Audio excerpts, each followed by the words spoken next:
जय माता दी दोस्तों, आप सभी का मेरे इस YouTube चैनल में हार्दिक स्वागत है। दोस्तों, नवरात्रि का त्योहार माँ दुर्गा को समर्पित है और नवरात्रि में माँ दुर्गा के 9 अलग-अलग स्वरूपों की पूजा उपासना की जाती है और साल भर में कुल 4 नवरात्रि पड़ती हैं, जिसमें कि 2 गुप्त नवरात्रि और 2 को प्रगट नवरात्रि के नाम से जाना जाता है। वहीं चैत्र और शारदीय नवरात्रि को प्रगट नवरात्रि के रूप में कहा जाता है, जबकि गुप्त नवरात्रि को तंत्र साधना के लिए माना जाता है और चैत्र और शारदीय नवरात्रि गृहस्थ लोगों के लिए सबसे उत्तम मानी जाती है। चैत्र मास के शुक्ल पक्ष की प्रतिपदा तिथि से ही चैत्र नवरात्रि प्रारंभ होती है और इसी दिन ही हिंदू नव वर्ष भी प्रारंभ होता है और इसे चैत्र नवरात्रि को वसंतिक नवरात्रि भी कहा जाता है। चैत्र नवरात्रि के प्रथम दिन घट स्थापना भी की जाती है, जिससे कि माँ का आवाहन धरती पर किया जाता है और इसी के साथ साथ चैत्र नवरात्रि के प्रथम दिन जो भी दिन पड़ता है उसी वार के हिसाब से माता का प्रस्थान धरती पर होता है।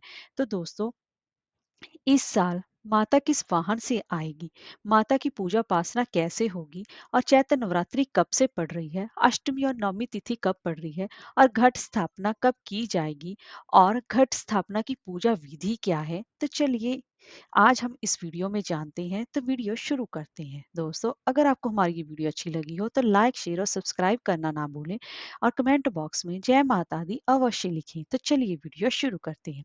चैत्र मास की शुक्ल पक्ष की प्रतिपदा तिथि 8 अप्रैल 2024 को रात को 11:50 से प्रारंभ होगी, जो कि 9 अप्रैल 2024 को रात को 8:30 तक रहेगी।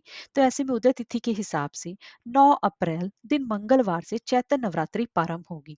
चैत्र नवरात्रि के प्रारंभ से ही पहले प्रथम दिवस ही घट स्थापना की जाएगी और इसी के साथ साथ हिंदू नववर्ष का पहला दिन भी मनाया जाएगा और जिसे कि महाराष्ट्र में गुड़ी पड़वा के नाम से भी जाना जाता है।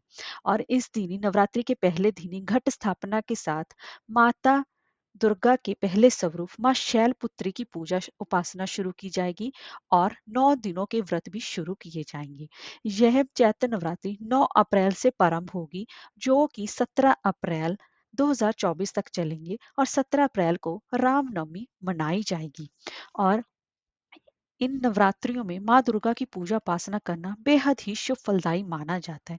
अब जान लेते हैं कि घर और माता के इस स्वरूप पर इस दिन जो मंगलवार पड़ रहा है, जिसकी वजह से माता इस दिन धरती पर घोड़े पर सवार होकर आएंगी।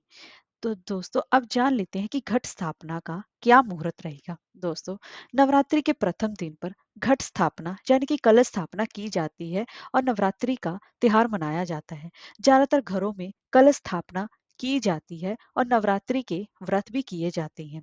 अब जान लेते हैं घट स्थापना का शुभ मुहूर्त क्या रहेगा। सुबह 6:02 से लेकर सुबह के ही 10:16 तक रहेगा। करीब 4 घंटे से ऊपर का समय मिल रहा है, जिससे कि आप आराम से बैठकर माँ दुर्गा की पूजा उपासना घट स्थापना कर सकती हैं। अगर किसी कारणवश आप इस समय ना कर पाए तो अभिजीत मुहूर्त का समय रहेगा सुबह 11:57 से लेकर दोपहर के ही 12:48 तक, जो कि करीब 50-51 का मुहूर्त रहेगा। उस समय भी आप घट स्थापना कर सकते हैं, लेकिन एक बात का विशेष रूप से ध्यान रखें, शाम के समय घट स्थापना नहीं की जाती है। घट स्थापना नवरात्रि के प्रथम दिवस पर ही की जाती है। और घट स्थापना का मतलब है कि देवी शक्ति का आवाहन करना, उनको अपने घर में स्थापित करना, ताकि हम उनकी ऊर्जा प्राप्त कर सकें और अपने मनोवांछित कार्य भी संपूर्ण कर सकें। और पहली चैत्र नवरात्रि जो कि माँ शैलपुत्री की पूजा से प्रारंभ होगी और अंत में नवमी तिथि पर माँ सिद्धिदात्री की पूजा के साथ नवरात्रि तिथि का समापन होगा। अब जान लेते हैं कि अष्टमी तिथि कब पड़ रही है। अष्टमी तिथि जो कि 16 अप्रैल 2024 दिन मंगलवार को पड़ रही है, उस दिन माँ गौरी की पूजा उपासना की जाएगी, दुर्गा महाअष्टमी मनाई जाएगी, क्योंकि अष्टमी और नवमी तिथि पर कन्या पूजन का भी विशेष विधान रहता है। नवरात्रि के वैसे तो कुछ लोग सारे 9 दिनों की नवरात्र व्रत रखते हैं, लेकिन कुछ कारणवश अगर आप 9 दिनों की नवरात्र व्रत ना रख पाए तो नवरात्र के प्रथम दिवस और आखिरी दिन भी व्रत रखना बेहद ही शुभ फलदायी माना जाता है। कुछ लोग कन्या पूजन सप्तमी, अष्टमी और नवमी तिथि को करते हैं। आप अपने हिसाब से जब भी आपको ठीक लगे, जब जैसा भी आपके यहाँ होता हो, आप चाहे सप्तमी तिथि को कन्या पूजन कर सकते हैं, तो आप पहला और छठा नवरात्र रख लें। अगर अष्टमी तिथि को कन्या पूजन करते हैं, तो पहला और सातवां कर लें। अगर नवमी तिथि को कन्या पूजन करते हैं, तो पहला और आठवां व्रत रखकर भी आप माँ दुर्गा की पूजा उपासना कर सकती हैं। और 10वें दिन यानी कि 18 अप्रैल को नवरात्रि की माँ दुर्गा प्रतिमा विसर्जन किया जाएगा। और नवमी तिथि को ही रामनवमी भी मनाई जाएगी। इस दिन राम जी का दोपहर के 12 बजे जन्म हुआ था और इस दिन रामनवमी के रूप में मनाया जाता है और राम जी की कृपा प्राप्त की जाती है। और अब जान लेते हैं कि इस दिन हमें घट स्थापना कैसे करनी चाहिए। तो दोस्तों, घट स्थापना के लिए सबसे ज्यादा जरूरी होता है घट, जिसे कि हम घड़ा कहते हैं। इसके लिए आप चाहे तो एक मिट्टी का घड़ा भी ले सकती हैं। अगर आपके पास मिट्टी का घड़ा उपलब्ध ना हो तो आप तांबे का कलश या पीतल का कलश भी ले सकती हैं। लेकिन भूल कर भी स्टील या लोहे का घड़ा आपको जानने की कलश नहीं लेना है।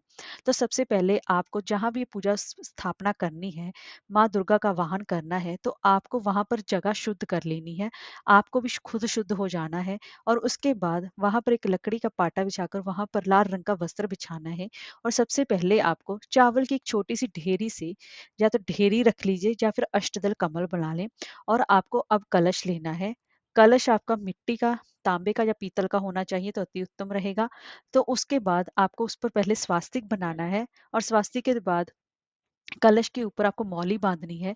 अब उसमें आपको थोड़ा सा गंगा जल डालकर उसमें सादा जल ऊपर तक भर देना है। अब कलश में आपको डालने के लिए एक सुपारी, एक सिक्का, एक हल्दी की गांठ, लौंग, इलायची और थोड़ी सी दूर्वा आपको उसमें डालनी है। और उसके बाद आपको उस पर 5 पल्लव रखने हैं।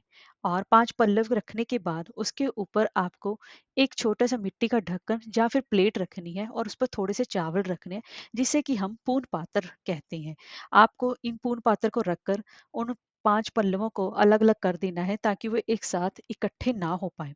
अब उन पूर्ण पात्र पर आपको एक हरा नारियल, एक जटा वाला हरा नारियल आपको चुनरी पर लपेट कर, उस पे कलावा लपेट कर उसको आपको रखना है। जो कलश का मुख है, जो जड़ वाला हिस्सा है, वो आपकी तरफ होना चाहिए। इस बात का विशेष रूप से ध्यान रखें।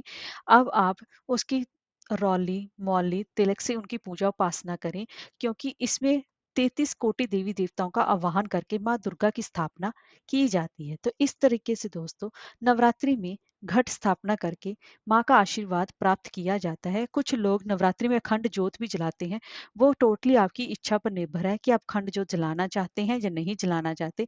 अगर अखंड ज्योत नहीं जला सकते, तो सुबह और शाम देसी घी की ज्योत अवश्य जलाएं और माता की पूजा उपासना अवश्य ही करें। जय माता दी।